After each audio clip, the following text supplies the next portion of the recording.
the Augustinian position, which was Matthew was the primary, was the first gospel written, then Mark and Matthew pulled, I'm sorry, then Mark and Luke pulled from Matthew. Uh, that had been around.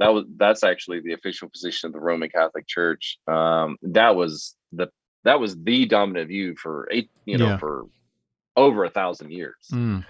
But then these New Testament scholars started seeing things, and so you got all these sources. Then Streeter and these guys, when we went from Matthew to then Mark. So Mark is first, Matthew and Luke pull from Mark, and then there's this other source called Q, Which is and by then Matthew deduction, and right? Luke. Right. So then Matthew and Luke, they then pull from Q. That's called the two source theory. Right now, Right. that's that theory. I hold to that theory. I just don't think that Q is this firm document. It's probably a mixture of oral and written material. So I am loosely a two source guy. There's been a revival. It's a very interesting move, and the view was first sort of propounded by this guy named Farrar. It's called the Farrar Yes. hypothesis, and he argues, very intriguing, that Mark is written first, then Matthew pulls from Mark, and then Luke is written third, and Luke pulls from both Matthew and Mark. What that does, it's brilliant. It cuts Q out, because we've never found Q. We don't have any Yeah, it doesn't document. exist it's not an extant document. It's by It's not an deduction, extant right? They're document. looking at what is common to the Gospels and Right, thinking that right, Mark has a lot of material that seems to be duplicated in Matthew and right, Luke. But then right, there's some comparisons between Matthew and Luke, if I'm correct, that are not in Mark. So where did that come from? It must right, have come from right, some other right, document. That's so people right, reason. right. And Q just is So Cavella, right, from the right, German it for causes source. problems. It causes problems.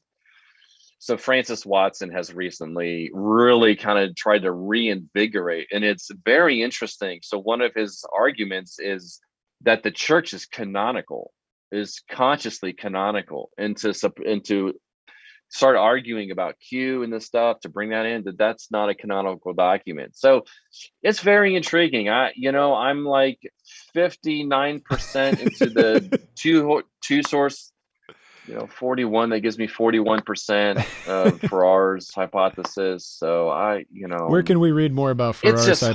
hypothesis? Is this has he published a Yeah. book on the subject? Is So it there's a journal book. In fact, articles? I have it right here. So it's called Questioning Q. This is one of the better ones, Questioning Q. Wonderful. Mark Goodacre at Duke, and then Nick Perrin, who's now the president of TEDS.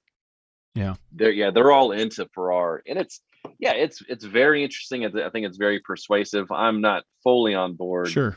but I like the idea of it. And it's very interesting. I don't think that most New Testament scholars are on board, but I think are generally like, hey, this is interesting. So Mm-hmm. where we are not now is all these different sources. I mean, the Germans were all into all these It's always the sources, Germans. because it's always the Germans, right? You have all these Old Testament critics, and they just love these different sources.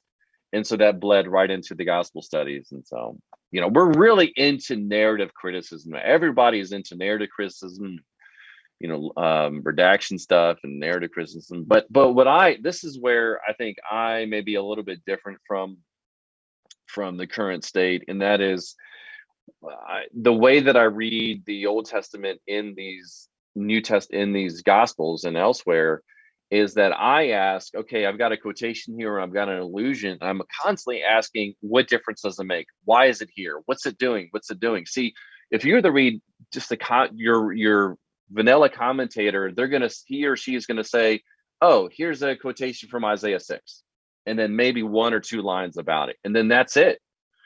I'm constantly asking the question, why is it here? Why, just trying to push it one more step and try to put the pieces together. Why do we have an allusion? For example, this is a fascinating, I did not see this before working on this volume. So it's only in Luke, in Luke's depiction of the wilderness temptation, there with Satan in the Judean wilderness.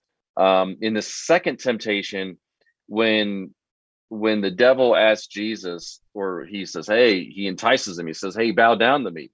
And then he goes, I have been given the authority and splendor of the kingdom, and I have and I have the right to give it to you. The wording there is right out of Daniel 7. Mm.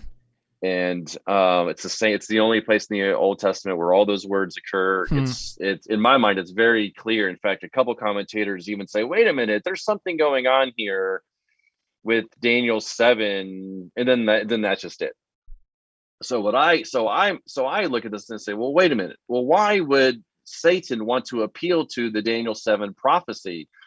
Well, for two reasons. Number one, it's very interesting because he's committing blasphemy because he's the one issuing the promise. You see, it's the Ancient of Days who hands it over to the Son of Man. And so the devil, he thinks that he's the Ancient of Days. He's embodying the Ancient of Days. And so he's trying to say, okay, I'm going to give it to you instead of the Ancient of Days. So here he is, he's taking on this blasphemous prerogative and handing over the kingdom. And then secondly, this is amazing because there in Daniel 7, the Son of Man receives the kingdom because he's defeated the fourth beast. In other words, Satan is trying to just give him the goal, give him the result, but without the defeat of the fourth beast. Right. It's very interesting. And in other words, in fact, we can see this in the third temptation. Mm-hmm. In the third temptation, Satan, in quoting now, so in the second temptation, Satan alludes to Daniel 7. In the third quotation, he just straight up cites Psalm 91. But hey, if you jump off the ledge, angels will come and lift you up. There's this whole thing of lifting up and exaltation. And so I think the temptation there is it's a way to shortcut the cross. Oh, for sure. That Satan's like, hey, you don't have to be humiliated right. to be exalted, to sit enthroned. You can just go right to the exaltation without the humiliation. And so that starts to come out in the second and third temptation. So all that to say is when you read the Old Testament carefully and you're always asking questions like, why is it here? What's going on? Paying very close attention, you can come up with some amazing insight just because of a patient reading of text. It's not that difficult.